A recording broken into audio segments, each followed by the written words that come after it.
नमस्कार, मैं कीर्ति अहरवाल और आप देख रहे हैं बुंदेली टीवी लाइव। स्वदेशी मेला में पंच परिवर्तन विषय पर युवा परिचर्चा का आयोजन। युवाओं ने रखे अपने अपने सारगर्भित विचार। स्वदेशी मेला परिसर में पंच परिवर्तन विषय पर युवा परिचर्चा का सफलतापूर्वक आयोजन किया गया। कार्यक्रम में बड़ी संख्या में युवाओं ने हिस्सा लेते हुए सामाजिक, आर्थिक, सांस्कृतिक, तकनीकी एवं शैक्षणिक बदलावों पर अपने अपने विचार व्यक्त किए। उनके कर्तव्य को लेकर आगे आते हुए बहुत ही कम देखा है। आप में से कौन कौन चाहता है कि 2045 तक हमारा भारत एक विकसित राष्ट्र बने तथा हमारा भारत विश्व गुरु भी बने? चाहते हैं ना आप सभी ये? जी हाँ। तो उसके लिए सबसे ज्यादा जरूरी है कि हर एक नागरिक अपने कर्तव्य को समझे। राष्ट्र की संपत्ति को हम अपनी ही संपत्ति मानकर उसकी रक्षा करें।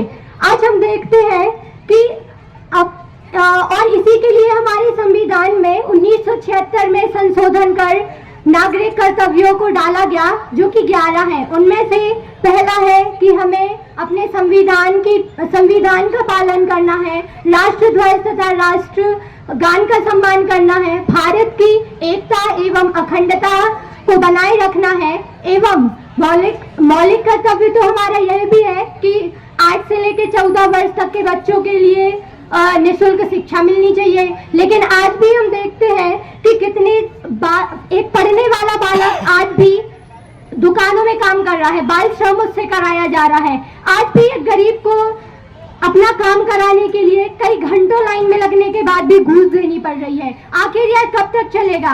देश की जिम्मेदारी नहीं है कि वो हमें आगे ले जाए, हमारी जिम्मेदारी है कि हम अपने देश को आगे ले जाए। वसुधैव कुटुंबकम जैसा ध्येय रखने वाला हमारा प्यारा भारत जो विश्व को कुछ देना चाहता है, तो हम लेने की बजाय कुछ देना भी सीखें एवं अपने राष्ट्र को आगे बढ़ाने की कोशिश करें।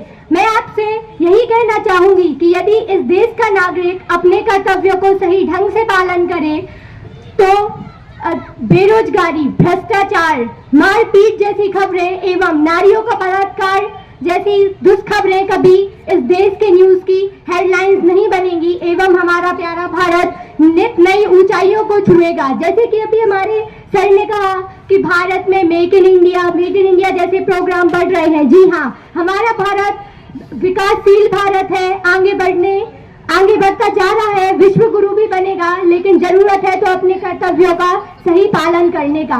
और अंत में स्वदेशी की मुझे आज अपने विचार प्रस्तुत करने का अवसर दिया गया। धन्यवाद। आज मैं Nisha Patel, B pharma first sem Eklavya university की छात्रा आपके सामने अपने विचार प्रस्तुत करूंगी। आज का विषय है कुटुंब प्रवर्धन, जो एक अत्यंत महत्वपूर्ण विषय है। कुटुंब का अर्थ है परिवार और प्रबोधन का अर्थ है जागरूकता। जब हम इन दोनों शब्दों को जोड़ते हैं तो यह हमारे परिवार के प्रत्येक सदस्य को जागरूकता और समझ विकसित करने की बात करता है। संघ प्रमुख जी ने कुटुंब प्रबोधन में भाषा, भूषा, भोजन, भ्रमण, भजन व भवन पर विशेष ध्यान केंद्रित करने की बात की है। हम बात करें तो ऐसा क्या है और क्यों है जो हमें इस बात पर ध्यान केंद्रित करना आवश्यक है? भाषा केवल संवाद का साधन नहीं है, बल्कि यह हमारे सोचने, समझने और समाज में संबंध स्थापित करने का एक तरीका भी है।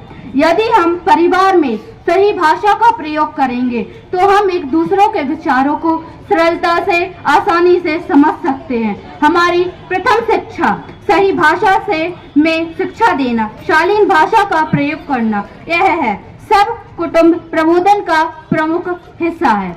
भाषा का परीक्षण कहाँ होता है? यह सबसे पहले हमारे घर में होता है, बचपन से होता है। आप अपनी वाणी को जितना प्रिय एवं शांतिपूर्ण तरीके से व्यक्त करेंगे, आपकी बात को उतनी ही महत्वपूर्णता दी जाएगी। स्पष्ट भाषा एवं सुंदर वाणी हमारे परिवार में हमारे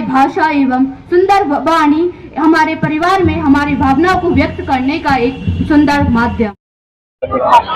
ये आज चूंकि बाल दिवस है, इसी उपलक्ष्य में जैसा कि हम सभी को जानते हैं कि संघ का शताब्दी वर्ष चल रहा है, तो हमने ये युवा आयाम द्वारा एक पंच परिवर्तन के विषय पर परिचर्चा आयोजित की थी।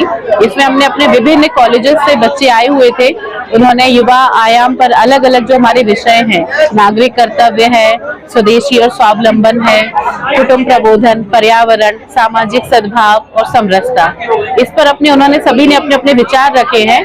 और उनमें से जो भी 3 बेस्ट कॉलेजेस के बच्चे निकलेंगे, हम उनको सभी को आज शाम को मंच पर उनके शिक्षकगण और उनके पेरेंट्स के साथ सम्मानित करेंगे। यहाँ पे टाइम्स कॉलेज के बच्चे थे और एकलव्य यूनिवर्सिटी, पीजी कॉलेज, मां शारदा क्लासेस के लगभग इन कॉलेजेस के बच्चे आए हुए थे।